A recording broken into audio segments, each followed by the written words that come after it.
போதி வணக்கம். நான் உங்கள் ஈரோடு உதயகுமார்.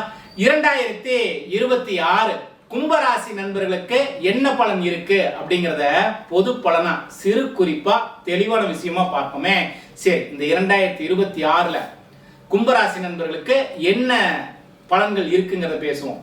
நிறைய பாருங்க, கும்பராசி நண்பர்களுக்கு பொருளாதாரத்துல தடை, என் குடும்பத்துல ஒரு நிம்மதியே இல்லாத சூழ்நிலையாக இருக்கு, பணம் எல்லா இடத்துலயும் முடங்கி போயே இருக்குங்க, என்னுடைய வார்த்தைகளுக்கு எதிர்மறையான விஷயங்கள் தான் நடக்குது, நான் எதை சொன்னாலும் நல்லதாக இல்லை, படிக்கக்கூடிய மாணவர்களுக்கு கல்வியில பெரிய ஒரு உயர்வு ஏற்படலை, இப்படி எல்லாம் பல குழப்பத்தில் இருந்திருப்பீங்க இல்லையா. 2026 மே மாதத்திற்கு பிறகு பொருளாதாரத்தில் ஒரு நல்ல வளர்ச்சியான சூழ்நிலை ஏற்படக்கூடிய அமைப்பு, உங்களுடைய குடும்பத்துல உங்களுடைய வார்த்தைக்கு முக்கியத்துவம் கொடுக்கக்கூடிய சூழ்நிலை, அதே போல நம்ம எதை பேசினாலும் எதிர்மறையா நினைத்தவர்கள் எல்லாம் கொஞ்சம் விலகி இருக்கக்கூடிய காலம், படிக்கக்கூடிய மாணவர்களுக்கு கல்வியில் உயர்வு, இது ஒரு அற்புதமான விஷயம். படிக்கக்கூடிய மாணவர்களுக்கு கல்வியில் உயர்வு ஏற்படுது. இந்த 2026 நன்மையான விஷயங்கள் நிறைய இருக்கு. தொழில் சார்ந்த விஷயம் நிறைய முயற்சி பண்ணோம், தொழில எந்த ஒரு உயர்வும் ஏற்படல, தொழில நிறைய தடைகள் தான் இருக்குது, இப்படி எல்லாம் நினைத்தவர்களுக்கு தொழிலில் ஒரு வளர்ச்சியும் ஒரு முன்னேற்றத்தையும் 2026 பிற்பகுதி நிச்சயம்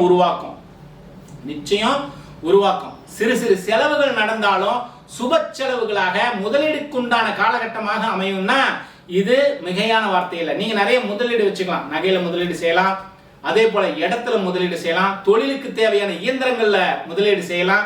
இப்ப செய்யக்கூடிய முதலீடுகள்லாம் பிற்பகுதியில் ஒரு அற்புதமான வளர்ச்சியை உருவாக்க போகுதுன்னு அர்த்தம். சரி, இருந்தாலும் எதிர்மறையான விஷயத்தையும் கொஞ்சம் கவனமா எடுத்துக்கணும். தேக ஆரோக்கியத்துல ரொம்ப கவனமாக இருக்கணும் கும்பராசி நண்பர்கள். உடல் உபாதைகள்ல சிறு சிறு மருத்துவ செலவுகள்லாம் பார்த்தாலும் உடனடியா நமக்கு ஒரு தீர்வு கிடைக்கல, உடனடியா ஒரு மாற்றம் கிடைக்கலைங்கிற சூழ்நிலை எல்லாம் இருக்கு. கொஞ்சம் இறை வழிபாட்டோட போங்க.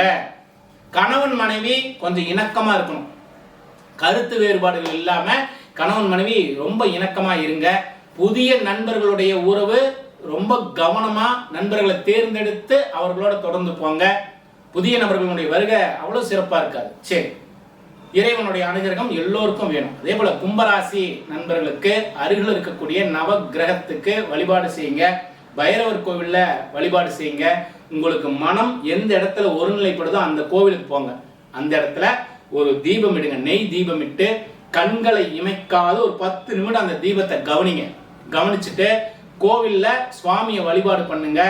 வழிபாடு பண்ணிட்டு சுத்தி வரக்கூடிய வளாகத்துல ஒரு ஓரமா அமைதியா ஒரு 10 நிமிஷம் கண்களை மூடி அமர்ந்து இந்த புருவ மத்தியில உங்களுக்கு என்னென்ன தேவைகள் இருக்கோ அந்த இறைவன்கிட்ட எல்லா பிரார்த்தனைகளும் இந்த புருவ மத்தியிலிருந்து